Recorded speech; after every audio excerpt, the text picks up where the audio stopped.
डोलेश्वर शिव महापुराण कथा नेपाल में 7 दिनों का उपाय एक ही वीडियो में। पहला दिन का उपाय। 3 तरह का जल शिव जी से को समर्पित होता है।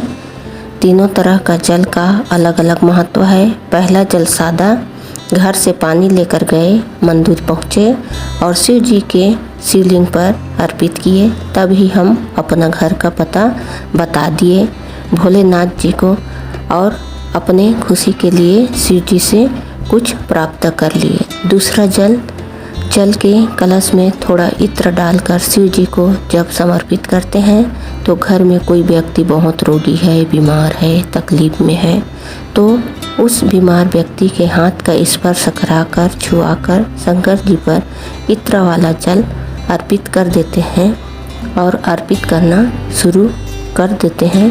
5 या 7 दिन अर्पित करने से ठीक होना शुरू हो जाता है। जो उसका दवाई चल रहा होता है वो असर करना शुरू हो जाएगा। तीसरा जल बेलपत्र का जल के पात्र में एक बेलपत्र डालकर शिव जी के शिवलिंग पर अर्पित करते हैं तो अपनी मन की कामना शिव जी से कह देना। शंकर जी से हमें कुछ बोलना नहीं, बेलपत्र के माध्यम से हमारा मन का बात कामना शिव जी तक पहुंच जाती है। तीनों तरह के जल के माध्यम से हम शिव जी तक पहला जल के माध्यम से पता बताए, दूसरा जल के माध्यम से रोग मुक्त के लिए और तीसरा जल के माध्यम से मनोकामना पूर्ति के लिए जल चढ़ाए। घर के कोई भी सदस्य जितनी देर तक कथा सुनता है उतनी देर तक देवता भी शिव महापुराण कथा को कहीं ना कहीं से सुनते हैं जरूर। जितनी देर तक आप शिव महापुराण कथा को सुनते हो उतनी देर तक नारायण वैकुंठ धाम को छोड़कर पितृलोक के पितरों के कंधे पर अपना हाथ रखकर बैठकर पितृलोक में रहते हैं और कथा श्रवण करते हैं। खाली नहीं जाता। 1 लोटा जल शंकर जी पर अर्पित किए हैं, मंत्र जाप किए हैं, कीर्तन किए हैं, भजन किए हैं, मंत्र जाप किए हैं, माला जाप किए हैं, पूजा किए हैं, आराधना किए हैं। खाली नहीं जाता। कोई पुराण एक पीढ़ी को तार देती है तो कोई 2 पीढ़ी को तार देती है, लेकिन शिव महापुराण की कथा सुनने वाला, करवाने वाला, वाचने वाला की 71 पीढ़ियाँ तर जाती हैं। ऐसा उज्जैन के ऋण मुक्तेश्वर मंदिर में पत्थर को टाँक करके लिखा गया है। किसी देश में धन संपदा संचित करने का तरीका बताया जाता है, किसी ने कुछ का तरीका बताया है तो किसी ने कुछ का। पर नेपाल एक ऐसा देश है जिसने कन्या का पूजन करने का तरीका बताया है। कन्या का चरण पूजन, कन्या का नमन, कन्या का आदर सत्कार करने का तरीका नेपाल ने पूरी दुनिया को बताया है। दूसरा दिन का कथा उपाय। आप कर्जा मुक्ति का विशेष उपाय कर सकते हैं जो गुरुजी ने कथा में बताया है। आपको 1 लौंग ले लेना है। लौंग ऐसी लेना है जो कहीं से भी खंडित ना हो, उसका पूरा फूल साबुत इस प्रकार का लौंग लेना है और 1 लोटा जल लेना है।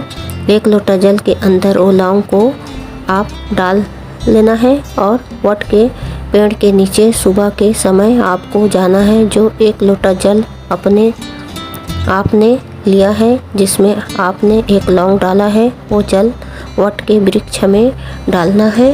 वटकेश्वर महादेव के स्मरण करते हुए वट के पेड़ के नीचे चढ़ा देना है। इसके बाद शाम के समय उसी वट के पेड़ के नीचे घी का दिया लगाना है वटकेश्वर महादेव का स्मरण करते हुए। साथ ही 1 लौंग का भोग के रूप में लगा देना है, वहीं पर चढ़ा देना है।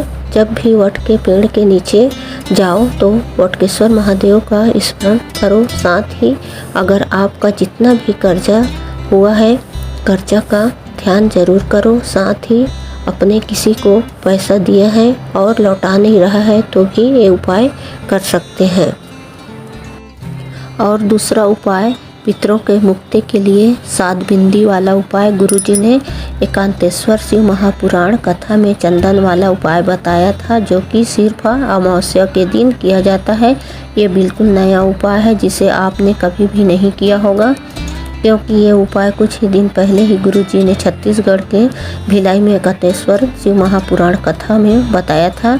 इस उपाय में आपको शिवलिंग पर 7 जगह चंदन लगाना है। पहले आप समझ लें ये उपाय इनको करना है जिनके घर में कोई एक्सीडेंट में ख़त्म हो गया हो, कोई गर्भ में शांत हो गया हो, या कोई जीना चाहता हो और किसी बीमारी से उसकी मौत हो गई हो, जिसके असमय मृत्यु हो गई हो और आपके घर में सकारात्मक नहीं देखने को मिलती हो, तो घर में असकारात्मक दिखने को मिलती है, तो आप इस उपाय को महीने में एक बार अमावस्या के दिन सुबह या शाम कभी भी कर सकते हैं। गुरुजी ने बताया है 7 जगह शिवलिंग पर, जहां पर चंदन लगा देने से पितृलोक में पितरों को मुक्ति प्रदान करके वैकुंठ लोक में निवास प्रदान कर देते हैं। 7 जगह इस प्रकार चंदन का बिंदी लगाना है। इससे पहले बिंदी शिवलिंग पर लगाना है, दूसरी बिंदी आप गणेश भगवान के स्थान पर लगाना है, तीसरा बिंदी आपको कार्तिकेय भगवान के स्थान पर लगा देना है, चौथा बिंदी आपको अशोक सुंदरी माता के स्थान पर लगाना है, 5वां बिंदी आपको जलाधारी में लगाना है, 6वीं बिंदी आपको माता पार्वती के हस्त कमल में लगाना है। इसके बाद जो 7वीं बिंदी है नंदी भगवान के मस्तक के ऊपर 2 सींग है वहाँ पर लगा देना है। अमावस्या के दिन ये उपाय को करना है, रोज़ करने की ज़रूरत नहीं है। महीने में अगर एक बार भी ये उपाय कर लेते हैं तो आपको पूरा फल प्राप्त होता है। इस विशेष उपाय को 19 मई जेठ माह के अमावस्या को करना है। तीसरा दिन का कथा। आज गुरुजी ने एक उपाय बताए। 3 साल में आप लखपति क्या करोड़पति बन जाओगे। जीवन में बहुत धन संपदा की कमी है, कर्जा बढ़ते ही चला जा रहा है, तो अपार धन प्राप्ति के लिए, अपार धन संपदा के लिए आपको ये उपाय करना है। आप इस उपाय के करने के लिए गन्ने के रस को लेना है। गन्ने के रस को हाथ में लेकर अपना नाम गोत्र बोलते हुए अपने ही घर के तुलसी के पौधे में, तुलसी के क्यारे में छोड़ देना है। 7 बार अपने हाथ में लेकर के तुलसी के क्यारे में छोड़ते जाना है। गुरुजी ने कहा है कि ये उपाय को करने से 3 वर्ष के अंदर आप लाखों करोड़ों में धन संपदा प्राप्त कर सकते हो। इसके साथ अपने कर्मों को भी प्रधानता देना है, अर्थात धन अर्जित करने का भी प्रयास करते रहना चाहिए और धन के द्वार खोलने की जिम्मेदारी ऊपर वाले की है। ऊपर वाले के हाथ में छोड़ देना है। उपाय को किसी भी सोमवार को कर सकते हैं। अगर आपके पास गन्ने का रस नहीं है तो आप घर में गुड़ है उसका घोल बना लीजिए, गुड़ को पानी में घोल लीजिए और उस पानी से आपको 7 बार अपना नाम गोत्र बोलकर तुलसी के क्यारे में छोड़ देना है। बस इतना ही गन्ने का रस वाला उपाय गुरुजी ने विशेष उपाय बताए हैं। इसको मन से, विश्वास से जरूर करिएगा। श्री शिवाय नमस्तुभ्यम। और एक शनिवार के लिए दूसरा उपाय बताए हैं 20 तारीख के लिए गुरुजी।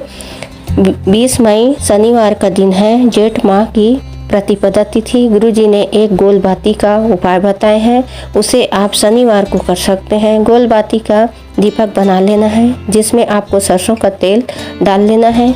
दीपक शाम को 6:30 बजे के बाद और 8 से पहले पीपल वृक्ष के नीचे दिया लगा देना है। बस आपको इतना ही करना है।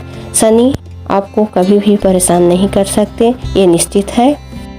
गुरुजी का ये बताया हुआ एक विशेष उपाय है। आप किसी भी शनिवार को इस उपाय को कर सकते हैं। महादेव आठ डोलेश्वर शिव महापुराण कथा का 4था दिन है। गुरुजी ने आज एक विशेष उपाय बताए हैं और एक कल द्वितीया तिथि के लिए उपाय बताए हैं। गुरुजी ने एक विशेष जानकारी दी है। विशेष जानकारी है, जब भी हम भोलेनाथ के द्वार जाते हैं, चौखट पर जाते हैं, मंदिर जाते हैं, देवालय जाते हैं, शिवालय जाते हैं, अपनी बात कहने के लिए हमें जितनी बात जरूरी है उतनी ही कहना चाहिए। व्यर्थ है कि ज़्यादा बातें नहीं करना चाहिए। जबकि हम अपने देश से दूर जाते हैं और अपने घर वालों से बात करते हैं तो कम समय में ज़रूरी बात बोल देते हैं, वैसे भगवान से भी कम समय में ज़रूरी बात बोल देना चाहिए। और आज का एक विशेष उपाय, गुरुजी एक नया उपाय बताए हैं। गुरुजी से एक ने सवाल किया कि मैं बाहर जा रहा हूँ, मेरे को सफ़र में उल्टी होता है। तो गुरुजी ने बोले शिव मंदिर में 1 लोटा जल चढ़ाओ और एक बेलपत्र चढ़ाओ और उस बेलपत्र का आचमन कर लो कि तुम कहीं भी जाओ, जितना सफ़र करना है उतना करो, आपको उल्टी नहीं होगा। और तीसरा उपाय कल द्वितीय तिथि के लिए गुरुजी ने बताया है। कल 21 मई दिन है, रविवार का, साथ ही शुक्ल पक्ष की द्वितीय तिथि पड़ रही है। शंकर भगवान के मस्तक पर जो चंद्रमा होता है वो दूज तिथि का रहता है। शुक्ल पक्ष के द्वितीय तिथि का है। गरुड़ पुराण, विष्णु पुराण, नारद पुराण वर्णन करती है। शिव पुराण के उमा खंड में वर्णन मिलती है। सोराइसिस हो गया है, कैंसर हो गया है, लीवर किडनी जैसी रोग हो गया है, चर्म रोग हो गया है, चर्म रोगों से आप परेशान हैं तो शुक्ल पक्ष के द्वितीय तिथि के दिन चंद्र दर्शन करके इसके बाद कच्चा दूध का छींटा और एक सफ़ेद फूल और चंदन का छींटा चंद्र भगवान को देना है। तो सबसे पहले आपको सफ़ेद फूल अर्पित करना है, फिर कच्चा दूध का छींटा दीजिएगा, फिर चंदन का छींटा दीजिएगा। इसके बाद वही छींटा आपको अपने ऊपर ले लेना है। सफ़ेद चंदन का छींटा आपको अपने शरीर पर लगा लेना है। प्रदोष काल के समय पर सूरज जब ढलता है उसका 45 मिनट पहले का समय और 45 मिनट बाद का समय प्रदोष काल कहलाता है। प्रदोष काल में ये उपाय करना है। और जिनके बोलने में, मुख में तकलीफ है, श्रवण शक्ति कमज़ोर है, तो जो व्यक्ति शुक्ल पक्ष की द्वितीय तिथि के दर्शन करता है उसका समस्त रोगों का समाप्त हो जाता है। 5वां दिन की कथा डोलेश्वर महादेव शिव महापुराण कथा में गुरुजी ने 3 उपाय सोमवार को करने को बताए हैं। यदि आपके घर में धन संपदा की कमी है, बरकत दिखने को नहीं मिल रहा है, तो कल के दिन सोमवार के दिन आपको उपाय करना है। 2 बाती वाला एक दिया तैयार करना है। लंबी बाती को संजोकर एक लंबी बाती बनाइएगा और उसे घी का दीपक बना लेना है। प्रदोष काल में बेलपत्र के वृक्ष के नीचे जाना है। बेल वृक्ष के नीचे वो दिया श्री शिवाय नमस्तुभ्यं मंत्र बोलते हुए माता पार्वती और शिव जी का नाम लेते हुए वो दिया लगाना है, जला देना है और वहाँ पर बैठकर श्री शिवाय नमस्तुभ्यं मंत्र का स्मरण कीजिएगा।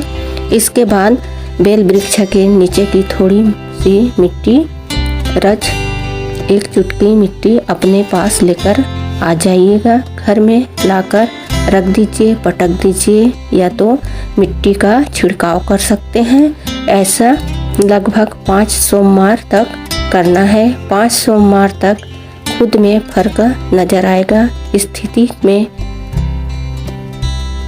सुधार देखने को मिलेगा। घर में धन संपदा की कमी नहीं आएगी, धन संपदा बढ़ती ही चली जाएगी। और दूसरा उपाय, अगर आपके घर में कोई भी व्यक्ति, कोई भी सदस्य किसी व्यसन में डूबा हुआ है, नशा में डूबा हुआ है, शराब जैसे बुरी आदतों में लिपटा हुआ है या पराई स्त्री के चक्कर में पड़ गया है, तो ये उपाय कर सकते हैं। क्या करना है, आपको थोड़ी सी काली तिल लेना है। काले तिल की दाने लीजिए, हाथ के हथेली में रखकर शंभेश्वर महादेव का नाम लेते हुए आपको शिव जी के शिवलिंग पर काली तिल चढ़ा देना है। काली तिल चढ़ा देने के बाद शंभेश्वर महादेव का नाम लेते हुए ही वो काले तिल के दाने आपको प्राप्त कर लेना है। जो व्यक्ति व्यसन में डूबा हुआ हो, नशा करता हो, शराब जैसी बुरी आदतों में लिपटा हुआ हो या पराई स्त्री के चक्कर में हो, तो उसको काले तिल के दाने आपको खिला देना है। वो व्यक्ति तिल को इस तरह से नहीं खाता तो आप उसे सुबह के समय खाने नाश्ते में मिलाकर खिला सकते हैं। शंभेश्वर महादेव का नाम गलत संगति में गलत आदत के लिए किया जाता है। व्यक्ति को खुद ही घृणा होने लगेगी, वो गलत संगत में नहीं जाएगा, शराब नशा जैसे गलत चीज़ों से दूर रहेगा। आज का तीसरा उपाय, यदि आप नौकरी प्राप्त करना चाहते हैं या नौकरी में प्रमोशन नहीं हो रहा है, तरक्की नहीं हो रहा है, नौकरी नहीं मिल पा रही है, पद में उन्नति नहीं हो रही है, जीवन में वैभव प्राप्त नहीं हो रहा है, तो इस उपाय को कीजिए। देखिए, आपको 5 या 7 बेलपत्री की आवश्यकता होगी। 5 बेलपत्री लीजिए या 7 बेलपत्री लीजिए। बेलपत्र आपको ऐसी लेना है जो कहीं से कटी फटी ना हो। इस प्रकार अपने हाथ में 5 बेलपत्र रख लीजिए या 7 बेलपत्र रख लीजिए। शंकर भगवान के शिवलिंग के पास जो त्रिशूल लगा होता है, उस त्रिशूल में आपको वो 7 बेलपत्र स्पर्श कराकर इसके बाद माता अशोक सुंदरी वाले स्थान पर आपको रख देना है, चढ़ा देना है। अशोक सुंदरी माता के स्थान पर जब आप बेलपत्री चढ़ाएंगे तो आपको उल्टा ही बेलपत्र समर्पित करना है। 5 या 7 बेलपत्र आप एक साथ अर्पित कर देना है। इस उपाय को 22 मई सोमवार को करना है। जीवन में वैभव प्राप्ति के लिए, नौकरी प्राप्ति के लिए, नौकरी में तरक्की उन्नति के लिए इस उपाय को किया जाता है। 8 डोलेश्वर महादेव शिव महापुराण कथा का 6वां दिन समाप्त हो गया। जो भी एक भी दिन कथा नहीं सुने होंगे तो 7वां दिन का कथा कल सुन लेंगे, अच्छा रहेगा। गुरुजी आज की कथा में बहुत ही अच्छा 10 बातें बताए हैं। जब भी भगवान के पास जाओ तो लिखी पढ़ी हुई प्रार्थना नहीं होना चाहिए। आपको लाइन रट कर नहीं जाना चाहिए। अपने हृदय की बात स्वयं अपने आप निकलना चाहिए। बनावटी प्रार्थना करने की ज़रूरत नहीं है। अपनी गलती को महादेव को बता दीजिए और बोल दीजिए, महादेव हम जैसे भी हैं आपके हैं, पापी हैं या पुण्यवान हैं आपके हैं। दिल से की गई बात प्रार्थना भोलेनाथ जरूर सुनते हैं। दूसरा बातें, हमें चेत जाना चाहिए, हमारे अंदर चेतना आ जाना चाहिए। भगवान के मंदिर जाना है, अर्थी उठे उससे पहले एक भगवान की माला जाप या बेल पत्र उठा लेना है। अर्थी उठने के बाद ना माला उठा पाओगे ना जल चढ़ा पाओगे। आग लगे शरीर में उससे पहले हमारे अंदर के अहंकार को जला देना चाहिए। समय से पहले हमें चेत जाना चाहिए। आज की तीसरी बातें, आप शिव महापुराण में 1 से 14 मुखी रुद्राक्ष सुनने को मिलेंगे और अन्य पुराणों में 24 तक के रुद्राक्ष सुनने को मिलेंगे। और सबसे कठिन मिलने वाला रुद्राक्ष है एक मुखी रुद्राक्ष। ये बहुत कम देखने को मिलता है। उसी तरह एक मुखी व्यक्ति भी देखने को नहीं मिलता है। हर इंसान के कई चेहरे हैं, कुछ बोलेगा बाद में कुछ बोलेगा। आज का चौथा बातें, दुख बहुत ही ढिठ होता है, कहीं ना कहीं से कोई ना कोई कारण से जरूर आता है, उसका आना तय है। तुम्हारे कर्मों के अनुसार तुम्हें दुख जरूर मिलेगा, पर तुम 1 लोटा जल शिवलिंग पर चढ़ाना शुरू कर दो। तुम भी ढिठ बन जाओ, तुम भी शिव तत्व में लग जाओ तो दुख कम आकर चला जाएगा, तुम्हें खुद पता नहीं चलेगा। 5वां बातें, 17 मई से रुद्राक्ष वितरण शुरू कर दिया है। रुद्राक्ष लेने वाले जो हैं उन्हें एक बात कहना चाहते हैं, रुद्राक्ष लेने कुबेश्वर धाम आओ तो कुबेश्वर धाम के धरा में आने के बाद 108 बार श्री शिवाय नमस्तुभ्यम बोलते हुए अपनी मनोकामना बोलते हुए जाना है। आपको 3 महीने ही लगेंगे और आपकी मनोकामना जरूर पूरी होगी और कुबेर भंडारी आपको फिर कुबेश्वर धाम बुला लेंगे।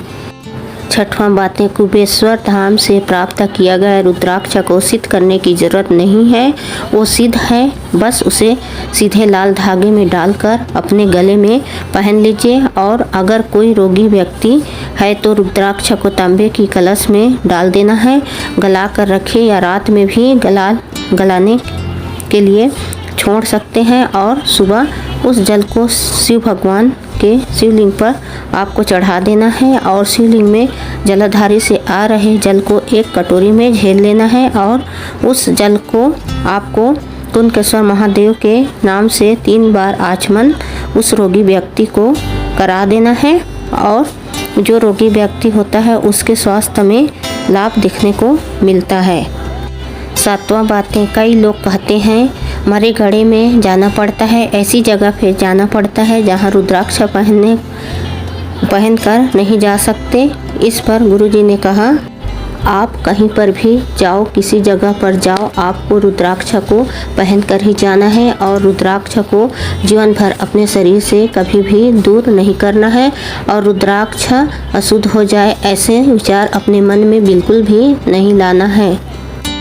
8वीं बातें, जब विपदा की घड़ी आए, दुख की घड़ी आए, जो रुद्राक्ष आपने अपने लाल धागा में गले में पहन कर रखा है उस रुद्राक्ष को अपने हाथ में पकड़ लेना है और सीने में टच करके श्री शिवानमस्तुभ्यम मंत्र का जाप करना है। बस महादेव तुम्हारे समक्ष आकर खड़े हो जाएंगे, निश्चित है। बस अपने विश्वास भोलेनाथ के आशीर्वाद से उत्पन्न रुद्राक्ष में बनाए रखना है। 9वीं बातें, सावन के महीने हम 1 लोटा जल नहीं चढ़ाते बल्कि 2 लोटे का उपयोग करते हैं। ये बात गुरु जी ने कहा। इस आने वाले सावन के माह में एक कथा अजमेर में होने वाली है।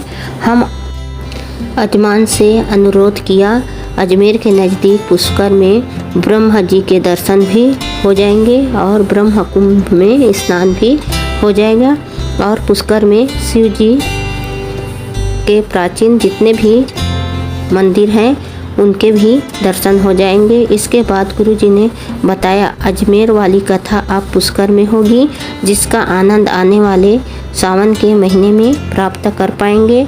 अब हम आपको बता दें, अजमेर वाली कथा 5 जुलाई से 11 जुलाई तक होने वाली थी। अब पुष्कर में 5 जुलाई से 11 जुलाई तक होगी और सावन माह की शुरुआत 4 जुलाई से होने वाली है। 10वीं बातें, गजासुर की कथा बताते हुए गुरुजी ने कहा, गजासुर ने वरदान मांगा कि शिवलिंग पर चढ़ा हुआ जल अगर कोई आचमन करे तो महादेव स्वयं उसके शरीर के अंदर जाकर उस व्यक्ति को रोग मुक्ति प्रदान करना होगा। आज गुरुजी ने शिवलिंग पर चढ़ा हुआ जल का महत्व बताते हुए इस प्रकार का वर्णन किया। आज डोलेश्वर शिव महापुराण कथा नेपाल में 7वां दिन का समाप्त हो गया है। इस कथा में गुरुजी ने आज 5 बहुत अच्छा उपाय बताए हैं और 12 जानकारियाँ दी हैं, 12 बातें बताई हैं। बहुत अच्छा है। बोलते हैं कि जितना मेहनत किए रहो उसका फल एक दिन मिल जाता है, तो 6 दिन का मेहनत का फल आज 7वां दिन मिल ही गया। कथा का आनंद पूरा उठाइए। आज का पहला बातें, 2 जगह ब्रेक बहुत ज़रूरी होता है लगाना। गाड़ी में ब्रेक ज़रूरी है और ब्रेक नहीं लगाओगे तो एक्सीडेंट हो जाएगा और उसमें तुम्हारा भी नुकसान होगा और सामने वाले का भी होगा। उसी तरह वाणी जुबान में भी ब्रेक होना ज़रूरी है। ऐसे में आपका और सामने वाले का नुकसान होता है।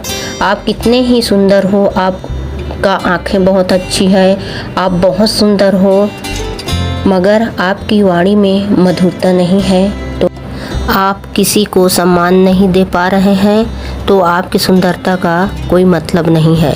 आज का दूसरा बातें, कई लोग कहते हैं हमारे घर के पास शिव मंदिर नहीं है, या कई लोग ऐसा भी कहते हैं शिवलिंग पर जल नहीं चढ़ाने देते। ऐसे में गुरुजी ने सभी से कहा, आप जो भी पेड़ में जल चढ़ा रहे हैं, जैसे पीपल में पिपलेश्वर महादेव के नाम से जल चढ़ा रहे हैं या वट पेड़ में वटकेश्वर महादेव के नाम से जल चढ़ा रहे हैं, बेल पेड़ में बेलेश्वर महादेव के नाम से जल चढ़ा रहे हैं, पूजा कर रहे हो, महादेव तक पहुंच जाती है। आपने पेड़ के जड़ में जल चढ़ाया है और उस पेड़ के छांव में किसी को बैठने को मिलेगी, तो इसका पुण्य आपको ज़रूर प्राप्त होगी। और आप रविवार के दिन पीपल के पेड़ के नीचे जल न चढ़ाएं, क्योंकि पीपल के पेड़ के नीचे रविवार के दिन जल चढ़ाने से दरिद्रता घर में प्रवेश करती है, क्योंकि रविवार के दिन पीपल के वृक्ष के नीचे दरिद्रता का वास होता है। तीसरा उपाय, आज गुरुजी पशुपतिनाथ व्रत का विधि बताए हैं। पशुपतिनाथ व्रत में 5 सोमवार का व्रत किया जाता है। यदि बीच में रजोधर्म आ जाता है या सोमवार को कोई और व्रत पड़ जाती है, तब आपको सोमवार को नहीं गिनना चाहिए। जैसे आपके पशुपतिनाथ व्रत वाले दिन कोई अन्य व्रत आ जाता है तो आप अन्य व्रत ही धारण करें। उस दिन पशुपतिनाथ व्रत न रखें। सुबह भोलेनाथ की पूजन की थाली ले जाकर पूजन किया जाता है। पशुपतिनाथ व्रत में सुबह आप 1 दीपक ले जाकर जा सकते हैं और सुबह की पूजन की थाली में इतना चंदन अक्षत रखें जिसका उपयोग आप शाम के पूजा में भी कर सकें। इसके बाद शाम को प्रसाद बनाकर प्रसाद को और साथ में 6 दिए लेकर शिव मंदिर जाना होता है। आप शाम को प्रदोष काल में जाकर पूजन कर सकते हैं। इसके बाद 6 दिए आप जमीन पर रखें, नीचे रखें, शिव जी के सामने रखें और 6 में से आपको 5 दिए लगाने हैं। 6 दिया को ज़मीन में रखना होता है। ये नहीं कि आप एक वापस ले जाना है तो थाली में ही रखे रहने दें। आपको 6 दिया ज़मीन पर शंकर भगवान के सामने रखना होता है, जिसमें से आपको 5 दिया अपना कामना करते हुए जला देना है। प्रसाद भोलेनाथ के सामने रखें और उन्हीं के सामने प्रसाद का 3 हिस्सा करें। आपको पहले से 3 हिस्सा नहीं करना है। पूजन करिए और शाम को गुरुजी शाम को जल की अभिषेक करने के लिए मना कर रहे हैं तो नहीं करना है। शाम को जल नहीं भी चढ़ाएंगे तो भी चलेगा। इसके बाद आपको 1 दीपक को और प्रसाद का 1 भाग अपने थाली में वापस रख लेना है और घर आ जाना है। पहले सोमवार को ही मनोकामना भोलेनाथ को बोल देना है। हर सोमवार को मनोकामना बोलने की ज़रूरत नहीं है। घर आने के बाद घर के मुख्य द्वार पर सीधे हाथ की ओर जो 1 दिया मंदिर से लेकर आए हैं उसे जला देना है। बाबा से निवेदन करना है, बाबा ये मेरा घर है, आपको इस घर में कृपा बनाए रखना और मेरी ये मनोकामना पूरी करने के लिए कृपा करना। इसके बाद घर के अंदर प्रवेश करें और भोजन करने के पहले वो प्रसाद का भाग अपने लेकर आए हैं वो भाग आप पहले खाना खाएं, उसके बाद आप अपना भोजन ग्रहण करें। इस प्रसाद को आपको किसी और को नहीं देना है, सिर्फ आपको ही लेना है। इस बात का आपको ध्यान रखना है। 5 सोमवार आपको ऐसे ही करना है। आपको सुबह और शाम का पूजन करना है। 5वें सोमवार के शाम को मंदिर में 11 या 21 जो आप दक्षिणा नारियल के साथ ले जाना है और साथ में कोई भी 108 सामग्री ले जाना है। आप चाहो तो चावल, गेहूँ, मूंग की 108 दाने ले जा सकते हैं। बेल पत्ती भी ले जा सकते हैं। कोई भी चीज़ 108 अर्पित करना है। श्री शिवाय नमस्तुभ्यम बोलते हुए दक्षिणा और नारियल को शिवलिंग को टच कराकर थोड़ा दूर रख देना है और 108 चीज़ें शिवलिंग पर अर्पित कर देना है। बस आपको इतना ही करना है।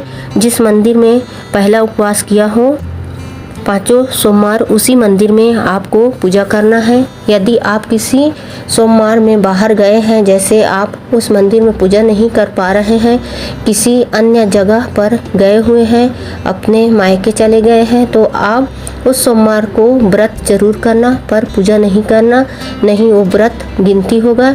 इस बात का भी ध्यान रखना है। पशुपतिनाथ व्रत में कुछ समझ नहीं आया होगा तो पूछ लीजिएगा। चौथा बातें, हम क्यों कहते हैं कि शिवलिंग पर जल चढ़ाने के लिए हमें अपने घर से जल का उपयोग करना है। ऐसे इसलिए क्योंकि हम अपने घर से जल को लेकर जाते हैं तो शिवलिंग में अर्पित करते हैं, तो पितृ दोष, वास्तु दोष, काल सर्प दोष से हमें मुक्ति मिल जाती है। 5वां उपाय, जो बेटा बेटी नौकरी के लिए कोशिश कर रहे हैं, जो बेटा बेटी सर्विस के लिए कोशिश कर रहे हैं, फिर आपको कोई इंटरव्यू में शामिल होने वाले हैं, सबसे पहले आप अपने कर्म भी करना है, खूब मेहनत करना है, खूब पढ़ाई करना है, अपने ओर से पूरी कोशिश करते रहना है, छोड़ना नहीं है। उसके साथ साथ दुर्बा भी समर्पित करना है। दुर्बा को इस प्रकार अर्पित करना है। दुर्बा का डंडी जलाधारी की ओर होना चाहिए।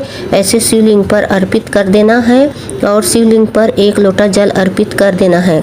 ऐसा आपको लगातार 3 महीने तक करना है। इसके बाद देखिएगा कैसे आपको सफलता नहीं मिलती, आप निश्चित सफल होंगे। रजोधर्म या कोई समस्या आने पर उस दिन दुर्बा और जल नहीं चढ़ाएंगे तो कोई बात नहीं। छठवां उपाय, आप सोचते हैं कि मैं दुकान खोलूँगा तो चलेगा कि नहीं, तो ऐसे में आप 1 दुर्बा शिवलिंग पर अर्पित करके 1 लोटा जल अर्पित कर दें और अपना व्यवसाय की तरफ निकल पड़े। ये सोचें कि मेरे भोलेनाथ मेरे साथ है, मैं अपने तरफ से पूरी मेहनत करूँगा और व्यापार आगे ज़रूर बढ़ाऊँगा। ऐसे भरोसे से व्यापार ज़रूर आगे बढ़ेगा। 3 महीने बाद आपका पत्रा व्यासपीठ पर देखने को मिलेगा। 8वां उपाय, सबसे पहले दुर्बा गणेश जी को और शंकर जी को किसने दुर्बा अर्पित की थी? जिसका विल पावर कमज़ोर हो गया था। कौन था वो जिसका आत्मविश्वास कम हो गया था? वो था कुबेर। कुबेर 1 दुर्बा लेकर गणेश और महादेव पास पहुंच गया और महादेव ने कह दिया, आओ रिद्धि सिद्धि, इसे धन धान्य से परिपूर्ण कर दो। अर्थात दुर्बा शिवलिंग पर आप धन प्राप्ति के लिए, संपदा की वृद्धि के लिए, आत्मविश्वास बढ़ाने के लिए शिवलिंग पर दुर्बा अर्पित करना शुरू कर सकते हैं। अगर आपने दुर्बा देखी होगी तो उसमें देखा होगा नीचे सिर्फ 1 डंडी की दुर्बा होती है और ऊपर बहुत सारी पत्तियां लाइन से निकली रहती हैं एक दुर्बा में, जिसका मतलब ये है आपके लिए एक रास्ता या दूसरा रास्ता निकल जाता है। आपके भी जीवन में आपको भी कोई रास्ता मिल जाएगा। आप भी किसी न किसी सफलता ज़रूर प्राप्त होगी। 9वीं बातें, घर में बड़ी बीमारी आ गई है, बड़ी रोग आ गई है, अपने विल पावर को गिरने मत देना, घबराना नहीं, इस बात का आपको ध्यान रखना है। 10वां उपाय, शुगर जिसकी ऊपर नीचे हो रही हो, 11 दिन नहीं तो मात्र 3 दिन शिवलिंग पर चढ़ी हुई बेलपत्र का आचमन करके देखें। शंकर भगवान के शिवलिंग पर बेलपत्र जो चढ़ी होती है उसे निवेदन करके प्राप्त कर लें और उसे औषधि रूप में प्राप्त करना। बेलपत्र खाने के बाद पानी पीने की ज़रूरत नहीं है और 3 दिन बाद अपने घर पर ही शुगर चेक करके देखना, आपको अंतर स्वयं देखने को मिलेगा। इस व्यासपीठ में हजारों लाखों लोगों को बेलपत्र से रोग मुक्त होते हुए देखा है। कई लोगों को बेलपत्र खाने में मुख में छारियाँ लगती है या छाले हो जाते हैं। ऐसे में आप बेलपत्र को धूप में सुखाकर चूर्ण बनाकर गोली बनाकर पानी के साथ पी सकते हैं, तो ये शिव प्रसाद ही है ना। 11 उपाय, गुरुजी ने सभी से एक प्रयास करने को कहा कि आप अपने गांव शहर के कॉलोनी में जो भी शिवालय होंगे वहाँ छोटा सा बैनर बनाकर लगा दो, जिसमें लिखा हो सारे समस्या का हल 1 लोटा जल, या फिर बोल बम का नारा है, बाबा एक सहारा है। ये भी एक पुण्य का कार्य है, क्योंकि उसे पढ़कर भी किसी के मन में शिव के प्रति श्रद्धा भक्ति जागृत हो सकती है। 12वां बातें, गुरुजी ने कहा, कई लोगों ने हमसे कहा है कि 10 जून से 14 जून तक भोपाल में कथा है, इसके बाद 15 जून को आकर रुद्राक्ष प्राप्त कुबेश्वर धाम से कर लेंगे और 16 जून को जन्म उत्सव भी मना लेंगे, क्योंकि गुरुजी का जन्म 16 जून को आने वाला है। श्री शिवाय नमस्तुभ्यम, हर हर महादेव।